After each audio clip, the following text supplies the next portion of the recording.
Smiješno mi je ova balavurdija priča o ratu, gore, dole, znaš. Sjebaše se, nešto sve znaju. Buraz, kad vam prdnuo neko kraj vas, kamo ti pištolj u toku izvat da pukne nešto petarda, usrali bi se ko grlice. To znači šutite i poklopite se tu, jete uz mamu, tatu, grlite i ljubite, volite ih dok je to tako. Kad ih ne budete imali, glabat ćete štokove i zidove, što bi mi rekli, duvar. Ne zid, nego duvar, lizat ćete. To znači, omladno, nemate pojma kako je u ratu bit i kako je bit i gladan i žedan, a kamo na liniji, na minusima i to sve.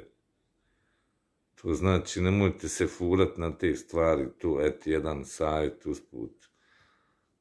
Ne do Bog rat da bude. Svi bi mnogi se ufatili ovo ono, ali nema kad je rat, rane kupi sve, ne pita te rane. To znači, toliko od mene, pozdrav i pamet u glavu malo.